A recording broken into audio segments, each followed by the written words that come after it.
please give it up for Mr. Richard Dean Anderson! In 2013, Richard Dean Anderson walked away from a $30 million contract at the peak of his fame. No one saw it coming. But behind his sudden exit was a deep, dark secret, one that has haunted him for decades. What happened on the MacGyver set that forced him into silence? And why has he never spoken about it? In 2013, Richard Dean Anderson made a decision that stunned Hollywood. At 63 years old, with a career still burning bright, he walked away from over $30 million in projects. Studios were lining up to get him back, but Anderson did the unthinkable. He vanished from the spotlight. No grand announcements, no tearful goodbyes, just a quiet departure from a world that had once worshipped him. For years, fans had been left wondering, why? Why would someone in the prime of their career, with a legacy as MacGyver and Stargate SG-1, turn down millions and disappear? But there was more to the story. Sources close to Anderson reveal a truth that has been kept hidden for decades. A secret so deep that it haunted him for years. A secret tied to something that happened during his MacGyver years, an event so traumatic that Anderson never spoke of it publicly, until now.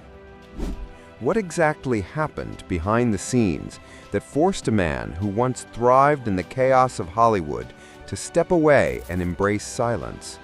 What was so painful that Anderson chose to leave everything behind despite the millions on the table? What happened on the MacGyver set that forced him into silence? Richard Dean Anderson's story begins long before Hollywood fame. Born on a cold winter day in January 1950 in Dawson Creek, British Columbia, he entered the world as the eldest of 4 brothers. But it wasn't just the cold that shaped his early years. It was the music, the art, and the stage lights that filled his home. His father, Stuart, wasn't just a teacher. He was a talented jazz bassist, often playing at night while the family slept. His mother, Jocelyn, was a gifted artist, sculpting and painting her way through life. Richard grew up in a home where creativity flowed freely, and the walls often echoed with the sounds of jazz and the smell of fresh paint. As a child, Richard was deeply influenced by his father's theatrical work. While his dad rehearsed plays in local high schools, Richard would sit in the back of the theater, absorbing the magic of the stage. He remembered one particular moment when he saw actors using Twinkies as a birthday cake during a rehearsal. The image stuck with him. From that point on, Richard dreamed of a life filled with the kind of free-spirited creativity that came with performing, and yes, with the promise of free Twinkies. Hockey was also a huge part of his youth. In Roseville, Minnesota, Richard was known as a hockey nut. He was obsessed with the sport and had the skills to back it up. Even the legendary Stan Mikita recognized his talent. Richard dreamed of going pro, but that dream was shattered at just 16 when, in the span of 3 weeks, he broke both arms in violent collisions on the ice. The second injury was so severe it required extensive surgery. The doctors warned him that he might lose full movement in his arms. The loss of his hockey dreams hit hard. The rink had been where he defined himself, and now it was gone. The pain of the injuries was nothing compared to the emptiness he felt. He spiraled into a depression, spending months recovering in the hospital. It was during this dark time that Richard turned to a new passion, acting. He began joining drama clubs, performing with casts still in his arms, and slowly rediscovering himself in a world of creativity. The fire for acting was lit, and it would never burn out. The pain of losing his hockey career would haunt him for years, but it also led him to a new path, a path that would eventually lead to Hollywood. Richard's hockey dreams may have ended, but his journey to Hollywood had only just begun. After the injuries, he fell into a deep depression, struggling to find purpose. His identity had been wrapped up in the sport, and now that it was gone, he was lost. But there was something about the stage, something about the power of storytelling that began to pull him from the dark. During his hospital stay, he watched his father's high school theater productions. It wasn't just the plays themselves, but the magic of the performances, how actors could transform the mundane into something powerful that ignited something inside him. At 16, with both arms in casts, he joined his first drama club, a move that would set the course for the rest of his life. He didn't have the luxury of training with experts or attending acting schools, but what he had was raw passion and a hunger to reinvent himself. He began performing in small plays, learning on the fly, and turning his tragedy into a passion that would define his future. He wasn't just any actor. Richard became a student of life.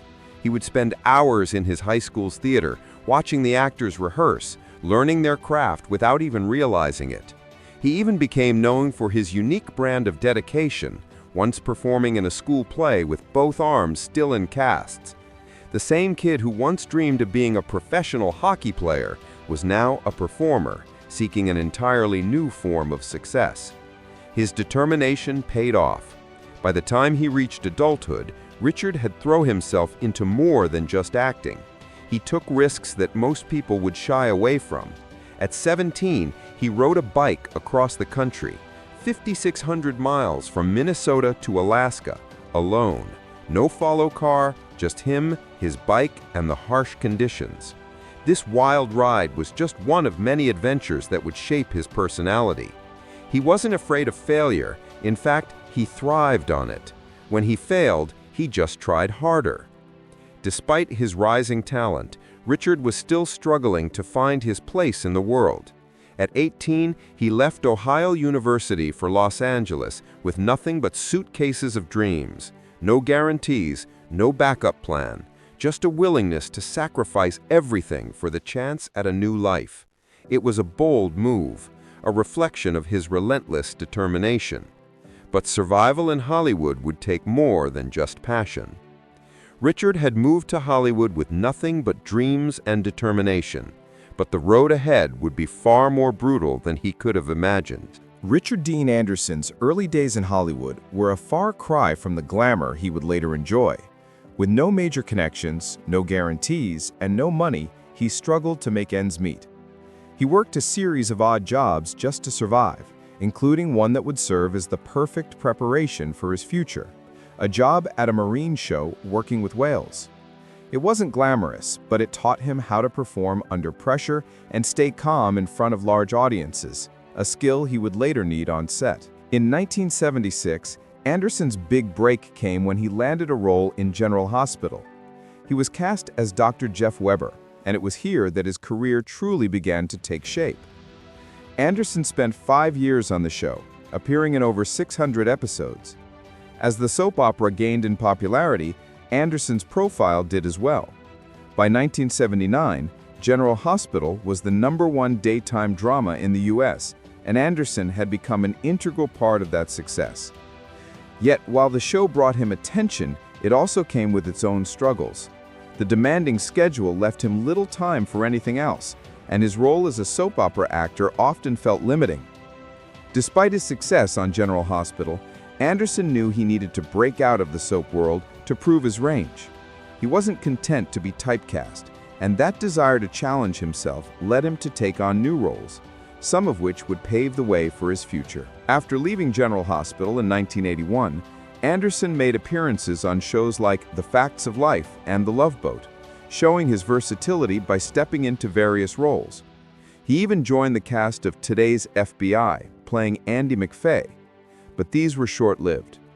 Between 1982 and 1984, Anderson was given 2 lead roles, first in 7 Brides for 7 Brothers, and then in Emerald Point NAS. But both shows were canceled after just 1 season. It was a harsh reminder of the unpredictability of Hollywood. Just when it seemed like he was on the brink of something big, 2 major flops threatened to derail his career. But Anderson's tenacity kept him moving forward. He wasn't going to let failure define him. He learned from each experience and refined his craft, always searching for the right opportunity that would change everything. Despite the set change his career, but also transform his identity, little did he know his life was about to take a turn that would make him a legend. In 1985, everything changed for Richard Dean Anderson when he was cast as Angus MacGyver in the hit TV show MacGyver. The premise was simple: a man who could solve any problem with his intellect and everyday items. It was an unconventional hero, and Anderson's portrayal of the character was equally unique. He wasn't the typical action star, armed with guns and fists. He was a thinker, a problem solver, and above all, a symbol of cleverness over brute force. Anderson's performance on MacGyver turned him into a household name almost overnight. The show, which ran for 7 seasons, made him a TV legend. But it wasn't just the fame or the money that came with the role. It was the grueling work and pressure that Anderson began to feel behind the scenes. His commitment to the character and the show was unmatched. He insisted on doing most of his own stunts, a decision that would take a heavy toll on his body. In fact, Anderson's commitment to realism and doing his own stunts became a point of pride for him. He believed in giving the audience authenticity, which meant enduring dangerous scenes that would leave most actors in the hospital. But as the years went on, the physical strain began to show. By the time the show wrapped in 1992, Anderson was a broken man. His body, battered by years of hard stunts, was beginning to fail him. During the production of MacGyver, Anderson suffered a severe injury. While filming a running scene across uneven ground, he stepped into a hidden hole and his disc exploded. The pain was excruciating, and he could barely walk. But he didn't stop. For over a year, he filmed episodes of the show while swallowing painkillers and pushing through. Doctors warned him that he might suffer permanent nerve damage, but Anderson refused to let it show. This kind of self-sacrifice took its toll. The physical damage was real, and the pain never fully went away, but the emotional toll was just as severe. Anderson had begun to feel trapped by the very fame and success that had once excited him. The demands of the show, the exhaustion, the constant physical pain, it all added up. Anderson began to question his choices. Was the fame worth the cost? Was he willing to sacrifice his health, his happiness, and his peace for the spotlight? And then there was the secret, the one that he carried for years but never spoke of publicly.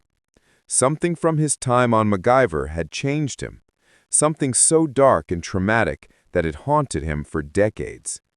But it wasn't just the physical pain that had driven him to the edge.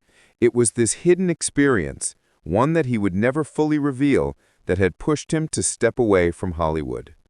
What happened on the MacGyver set that would stay with Anderson for the rest of his life? The truth, buried deep, was about to come to light. By 1991, Richard Dean Anderson was at his breaking point. MacGyver had made him a household name, but the pressure was becoming unbearable. The physical demands of the role, combined with the intense schedule, were taking a toll on his body. Anderson was barely able to walk, his back constantly in agony, yet he continued to push through. He refused to let anyone see his pain.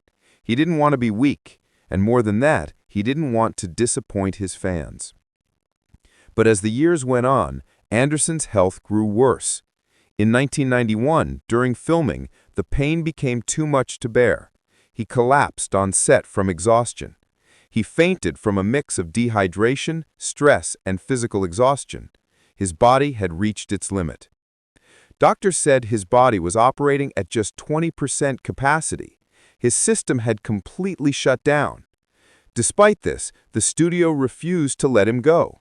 They didn't care about his health or well-being. They cared about one thing: MacGyver. They made it clear that if Anderson left, they would sue him for $18 million. It wasn't just a legal threat, it was a trap. Anderson felt trapped. The one thing that once brought him joy was now suffocating him. The show had consumed his entire life. It had taken over his health, his energy, his time, and in many ways, his soul.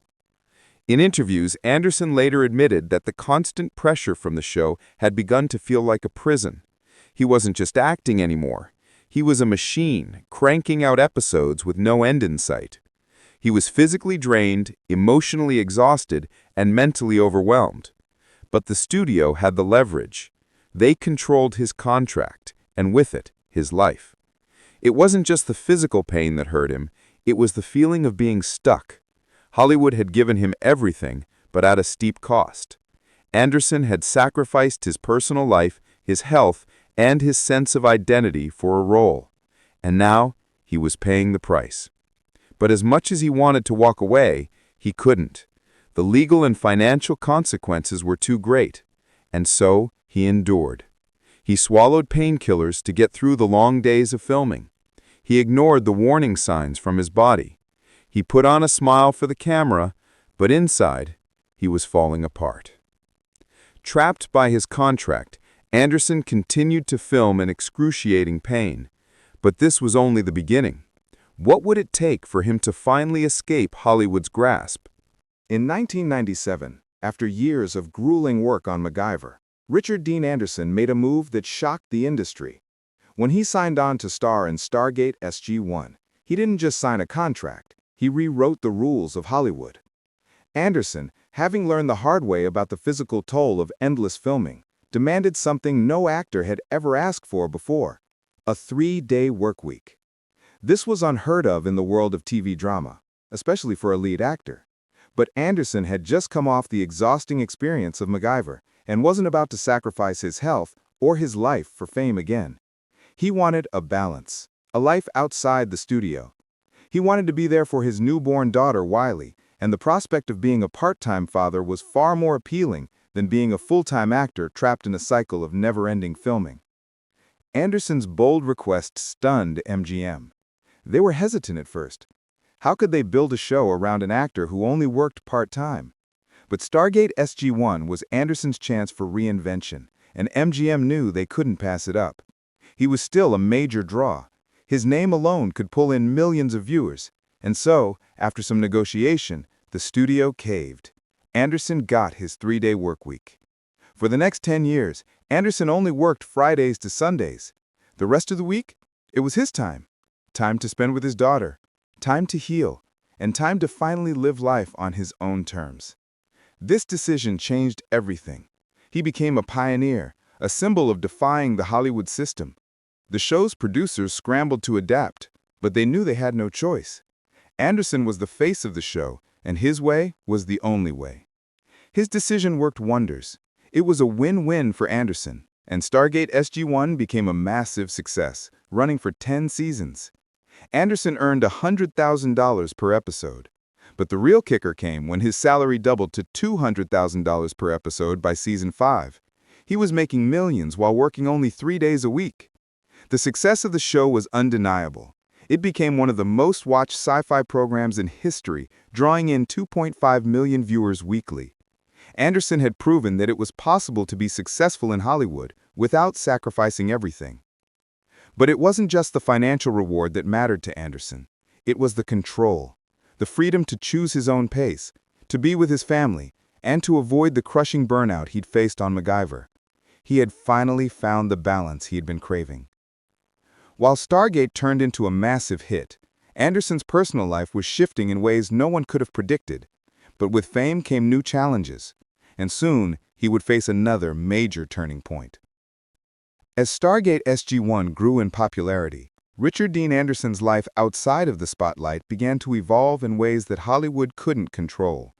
Known for his fiercely private nature, Anderson had always preferred staying out of the public eye.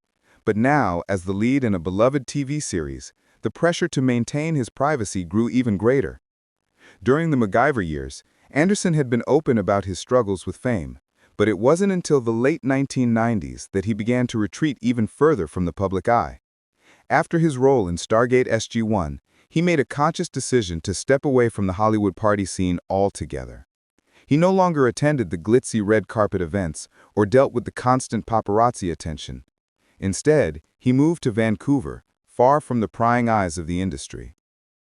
It was in Vancouver that Anderson truly began to reclaim his sense of peace. While filming Stargate for 8 months a year, he would spend the remaining time living a quiet life, away from the chaos of the entertainment world. He took long hikes, played hockey with friends, and spent his time doing things that grounded him. His Vancouver home became his sanctuary, a place to breathe, to rest, and to be with his thoughts. Then came a pivotal moment in his personal life: fatherhood. In 1998, at the age of 48, Anderson became a father to his daughter, Wiley Quinn. His life, once filled with fame, fortune, and endless work, suddenly became centered on something far more important. The moment he held her in his arms, everything changed. Parenthood became his priority. The early years of fatherhood were overwhelming, especially after a terrifying moment in the delivery room. Wiley was born in distress and wasn't breathing. Anderson, frozen with fear, could only watch his doctors work to revive his daughter. When they finally told him she was okay, he broke down in tears, an emotional release that shocked him with its intensity. The experience changed him on a fundamental level. The man who had spent years avoiding the limelight now found himself consumed by the desire to protect and be there for his daughter. As his relationship with April Prost deepened, Anderson's life shifted further. They were a couple for 7 years, though their bond remained private and low-key. In 2003, they parted ways, but Anderson continued to devote himself to raising Wiley. He had always avoided long-term relationships, but the love he had for his daughter pushed him into a new phase of his life, one that no longer revolved around fame or Hollywood's expectations. Even as Anderson retreated from the spotlight, the media still sought to follow him. His brief romance with actress Laura Flynn Boyle in 1995, coupled with their 21-year age difference, became the subject of constant tabloid speculation. The constant media attention during their relationship proved overwhelming for Anderson, cementing his resolve to remain private and avoid public relations at all costs. Though Anderson had found peace with his daughter and his life in Vancouver, Hollywood's demands weren't finished with him yet. The industry that had once made him a star was about to test him one last time, and this time, he wouldn't be able to walk away so easily. By 2013, Richard Dean Anderson had long since shed his MacGyver persona and become a man defined by something far more personal: his family and his peace. Despite his success on Stargate SG-1, Anderson had reached a crossroads in his life, one that Hollywood couldn't understand. With the MacGyver franchise behind him, Stargate wrapped up, and millions of fans around the world still wanting more, Anderson was offered over $30 million in projects over the next few years. Netflix wanted a documentary about his life. Disney offered him a whopping $5 million for 5 episodes of Stargate. Paramount even proposed a $3 million deal to bring MacGyver back for a single episode. But Anderson turned them all down. Without hesitation, he walked away from the glittering offers, from the limelight, and from Hollywood's suffocating grip. The reason wasn't just because he was tired of acting. He was tired of the machine. Hollywood, for all its promises of fame and fortune, had become something he could no longer stomach. In an interview, Anderson would later describe the industry as a soul-killing machine, a place that didn't care about people, only money. Anderson's decision shocked everyone. It was an act of rebellion, one that defied the traditional narrative of what it meant to be a successful actor. He'd been offered more money, more fame, and more recognition than most actors could dream of. Yet he rejected it all. He didn't want his life to be a spectacle. He didn't want to become part of the fake nostalgia machine that Hollywood was feeding on. He wanted to live his life on his terms, not in front of a camera. The $30 million exit was not just financial. It was a philosophical and emotional break from everything Hollywood represented. Hollywood had given him his all to the industry, his body, his time, and his privacy. But what had he gained in return? Fame? Sure, but also pain, exhaustion, and a loss of self. His refusal to return for reboots, documentaries, or any of Hollywood's safe, nostalgic projects stood as a direct challenge to an industry that had chewed him up and spat him out. Fans were devastated, but Anderson didn't care. He was done. And yet, in his quiet retreat, the temptation to return was always there. He could have taken any number of lucrative deals, but he didn't. Anderson's silence spoke volumes. What was it about his time in Hollywood that made him so adamant about leaving it all behind? And why did he choose to walk away from it all, even when he had the chance to rewrite his legacy? Anderson's exit from Hollywood was his most defining move yet, but there was one last mystery, the secret from his MacGyver years that still haunted him. What had truly happened on set, and why had he never spoken about it? As the years passed, Richard Dean Anderson remained largely out of the public eye, dedicating his life to his daughter and his peace. He refused interviews, turned down the spotlight, and focused on what truly mattered to him. But in May 2025, during a fan convention in London, Anderson shocked everyone with a rare, candid moment. This time, he wasn't the charming, polite star the world had known. Instead, he let loose a truth that no one saw coming. Hollywood, he said, had become a soul-killing machine. He spoke of the constant grind, the demands that forced him to sacrifice his health, his relationships, and his peace. For the first time, he openly shared how the industry's fake image of stardom had never aligned with his own personal values. And then, he made a surprising admission. There was more to his story than anyone knew. Anderson spoke briefly about the MacGyver years, about the trauma he'd never discussed publicly. There was a secret, something dark and painful that had occurred on the set, something that changed the course of his life.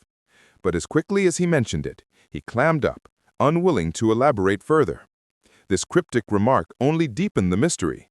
What had happened during those years that had caused Anderson to retreat so far from the spotlight? For the first time, the fans understood. This wasn't just about fame or burnout. There was a deeper story, one that Anderson had kept hidden for decades. And that secret, whatever it was, had shaped the man they knew. It was no longer just a career decision. It was a psychological and emotional break from everything Hollywood stood for. Anderson's refusal to speak further on the matter only heightened the intrigue. Hollywood had tried to rewrite his story, but Anderson had reclaimed his own narrative. He wasn't just walking away from fame, he was walking away from the very things that had threatened to destroy him. Now, at 75, Anderson lives a quiet life on his Malibu farm with a net worth of $30 million. His mansion is impressive, but it's not about luxury, it's about freedom. The freedom to make choices, to live for himself, and to be the father he always wanted to be.